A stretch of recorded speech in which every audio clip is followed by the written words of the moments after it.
Gaza bas bebeğim. Na. Hay şehirde agam sen. Agam seni ara indim. Ara. Türkmen çenem Türk çok başladım ha. Yoo. Ağam sen. Abi birileri bir şey atsa da izlesek abi ya. Böyle de amına koyayım. Bak abi The Walking Dead'e başlarsak her bölümü 2,5 saat abi. Her bölümü 2,5 saat. Ben bunu editleyemem abi. Onu editleyene kadar oho. Ben tek başına çalışıyorum oğlum. Bunu şimdi kaydını al. Şimdi bunun gameplay videosu 2,5 saat ise gameplay'i 4 saat falan sürüyordur. Bir bölümü. Bir bölüm bile değil hatta. Dördüncü bölümü. Dördüncü bölüm video bölümü. 2,5 saat. Çok zor abi. Kesintisiz, montajsız veya editsiz atarsan belki olabilir ama Bir telefonun damarları olsaydı nasıl olurdu? İçindeki gücü serin tutan, nabız gibi atan bir soğutma sistemi. Bir takas sistemi üzerine kurulu. Güç isterseniz yanında ısı alırdınız. Performans istersen bataryadan vazgeçersin. Çok güçlü işlemciye sahip bir canavara sahip olmak istersin ama her zaman onu kısıtlayan bir kelepçe, bir kafes var. Ama bugün o zincirlerden kurtulan bir canavar hakkında konuşacağız. Ve o konuşacağımız şu ana kadar övdüğüm her şeyin sahibi Red Magic 11'den hepsini bir arada bahsedeceğiz. istersen Red Magic paranı 11 kaybedersin. Pro desek, 11S Pro desek artık bu en üst seviyesinin nasıl isimlendirileceğine göre değişir. Ama bugün konuşacağımız telefon mobil oyunculuğu Red Magic 11 serisi.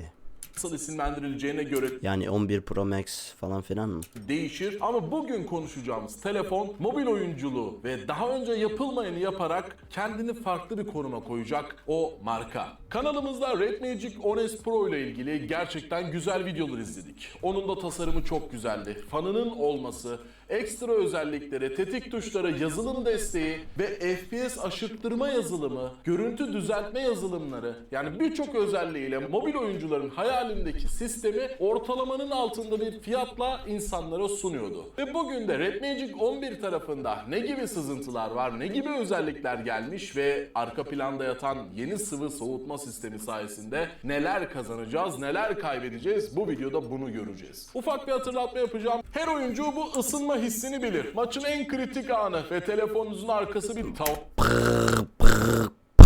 Gider eline bir şey verir. Hani kampta oturmuşsun, elini ateşe doğrultmuşsun.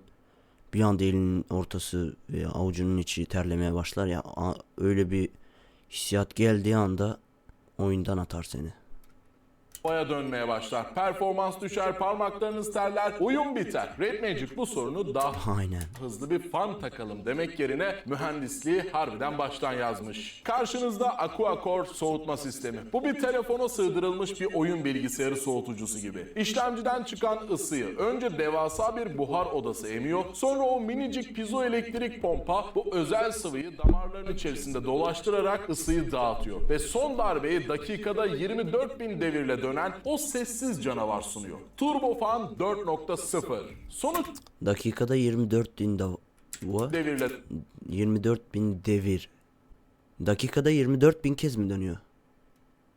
dönen o sessiz canavar sunuyor. Turbofan 4.0. Sonuç mu? Saatlerce süren bir oyun deneyiminin ardından sadece ılık hissedecek bir telefon yüzeyi. En son yaptığımız bir oyun testinde S25 Ultra'nın 49-50 derecelere kadar çıktığını düşünürsek ve dokunulmaz haldeydi. Bu mükemmel bir şey ve galiba bunu yapan ilk telefon Red Magic 11. Peki bir şeylerden vazgeçmek gerek Abi onun var ya, Türkmenistan'a gelse bakasam uygun fiyatı olsa var ya, bunu bere getirt diyen adam para babası olur baba, para babası. PUBG köpeği Türkmenistan'da. Mobil telefonum çem kompüter oyunlarından çem Türkmenistan'da mobil telefon oyunları has yaygın ya.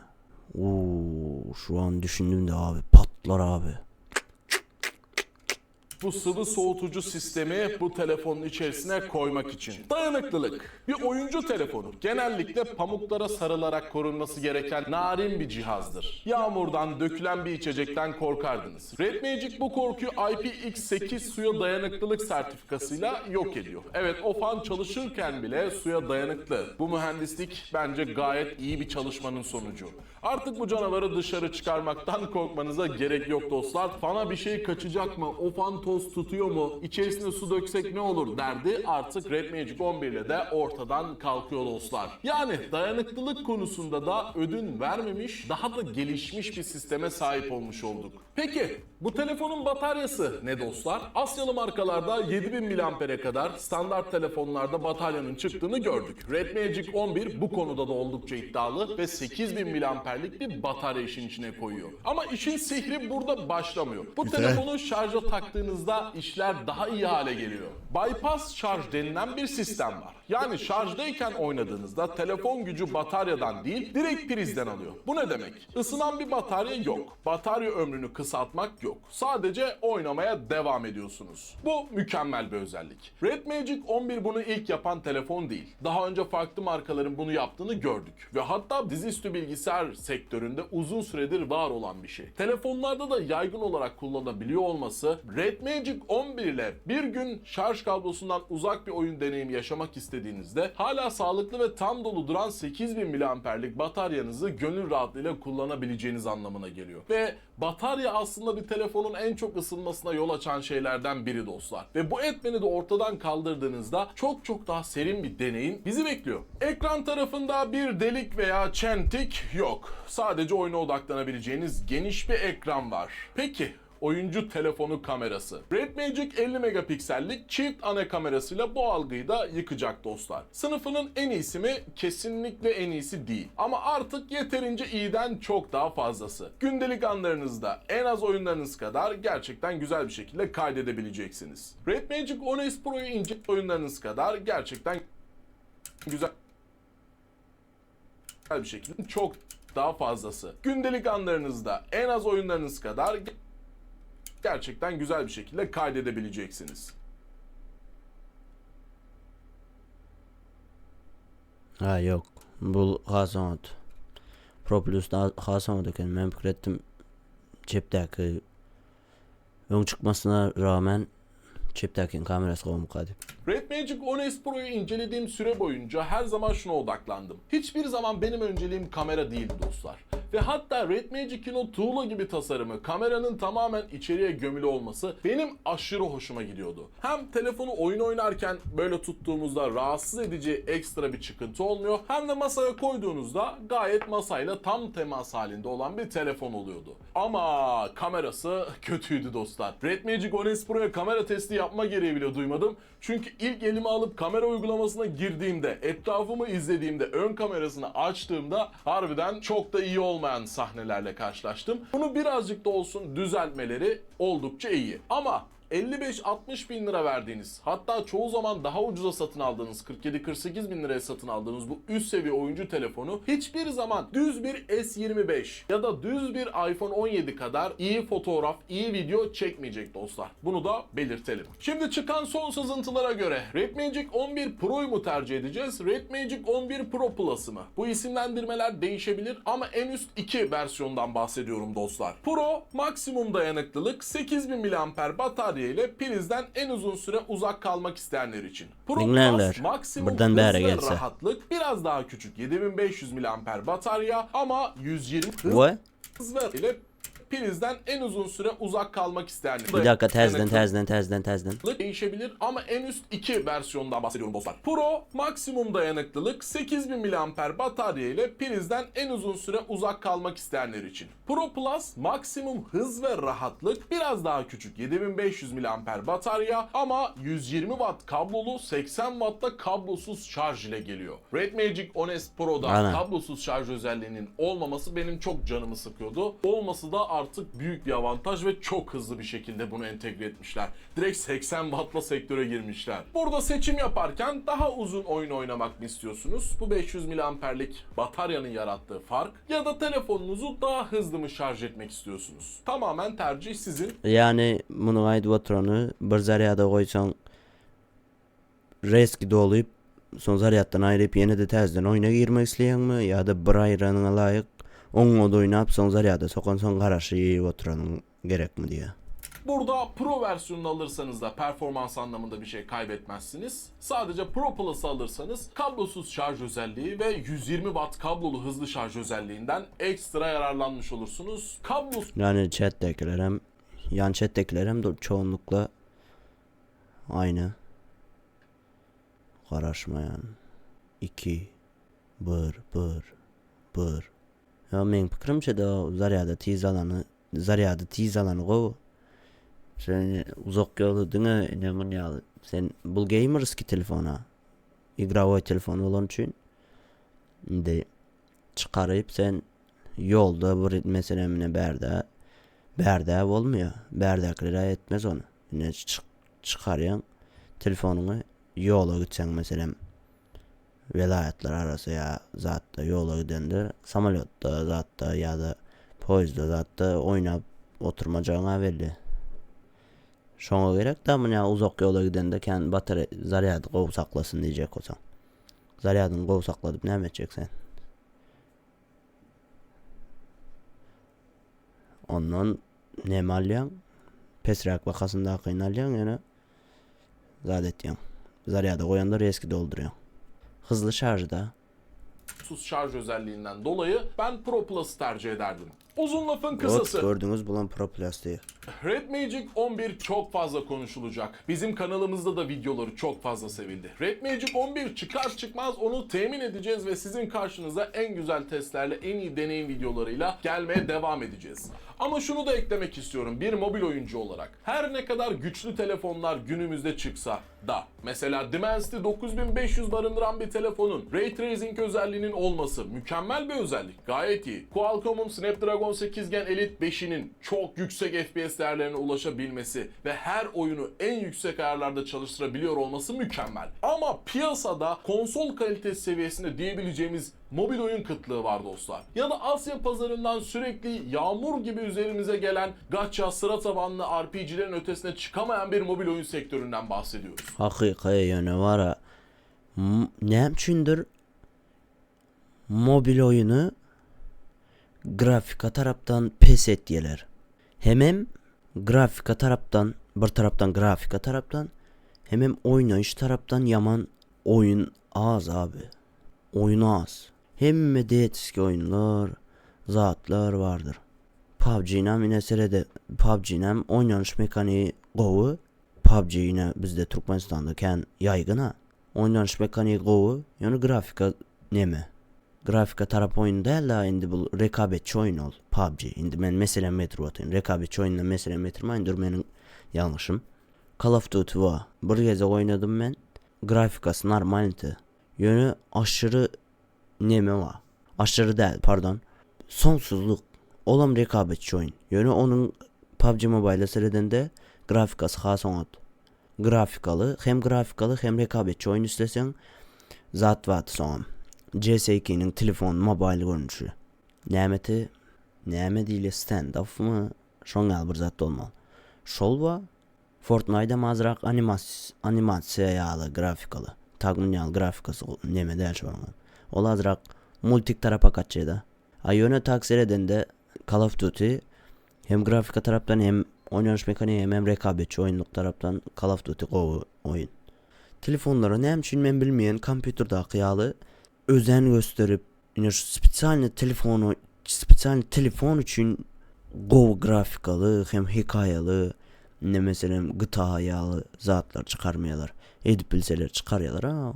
Men şoňa hayran. Düşündürüp bildimmi bilemok ýöne.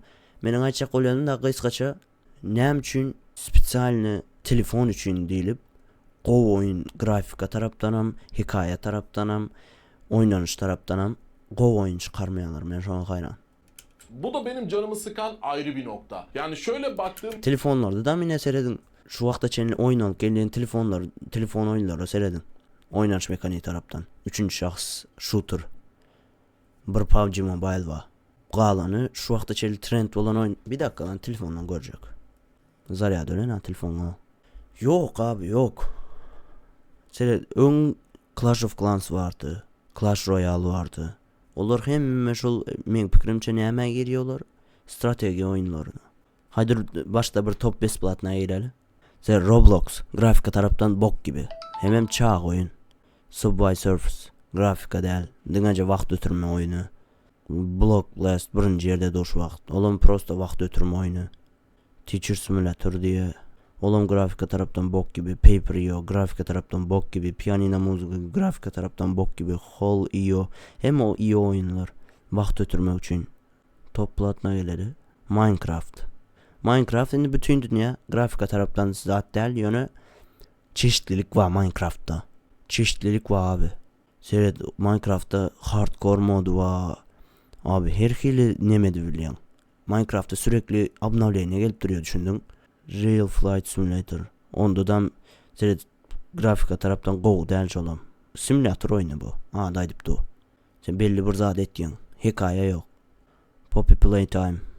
Oynak göremek bu abi mobile olsa ne seyret bu normal ne Poppy Playtime'ın mobile igrası yine mesela Go'u görüyorum şunyalı igralar düşündün yine bir bar eken Five Nights at Freddy's şu oyunu vapşe men nemet görüyorum o oynak görüyorum oyna diyeler men fikrimçe vapşe korkuncunda jumpscare vardır yani men fikrimçe vapşe oynayış tarafından bok gibi oynayalı görünüyor o daştan göründü. Human Fall Flat var iken normal multiplayer oyunu. Hikayeli My Child Levens var iken. Ne ba? Bunlarım kompüterin oyununu mobile görünüşünü çıkarılan da. Şu men ayçak olyanım karoçi grafika nem için pes oluyor da. Grafikasını pes etmeseler o şunu al bir oynayan oyunlar oluyor nem için üstünde işlemeyeler şunu. Ya bunun ayçı yalı köp kız ya mı telefon ya köp telefon götürmeye mi?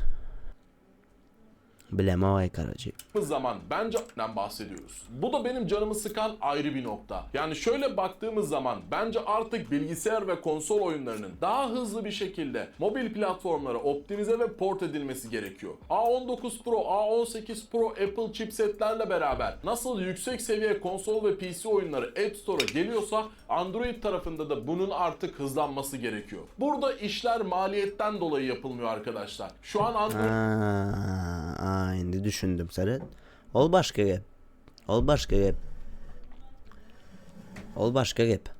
cihazların veya Apple cihazların düzgün bir optimizasyonla kaldıramayacağı bilgisayar oyunu yok arkadaşlar. Sadece iyi dolayı yapılmıyor arkadaşlar. Şu an Android cihazların veya Apple cihazların düzgün bir optimizasyonla kaldıramayacağı bilgisayar oyunu yok arkadaşlar. Sadece iyi bir optimizasyon şart. Bu konu hakkında siz ne düşünüyorsunuz? Bunun açacak olanı karoçi Go telefon döretsen hem taraflayın. Grafik kartısı, işlemcisi, prosesörü, yani ekranı, bataryayı, soğutması, karoçi hem taraflayın telefonu full etsen onu döretmek için başta neme gerek. Onca telefonu şu maliyetteki telefonu köpüre geçecek, döretecek olsan pul gerek diye karoçi. Lütfen görüşlerinizi yorumlara yazmayı unutmayın. Kendinize iyi bakın. Görüşmek üzere. Good.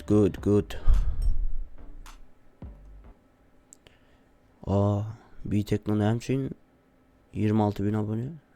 Bu Burat Oğmen köpü öğretme ha. Dolayı yap. Ne için ya az abonesi var iken. Aytmasa CS2 bıçak fiyatları çınlarım ters aylanıptır ha pulları. Kevir bıçaklarının bakaları yaman ulu derecede pullardatı. 3.000 dolar, 1.000 dolar. Bir bıçak için. Bu baka yama ulu zat. Normal zat. Hatta kovu zat. Karoçi hemme kımmat bakalı bıçaklar ters aylanıp pes bakalı skinler götürülüp kımmat bakalılar pese düşüptür ha. CS'ciler göt oluptur karoçi. Boku yemişler. Poku yemişler abi.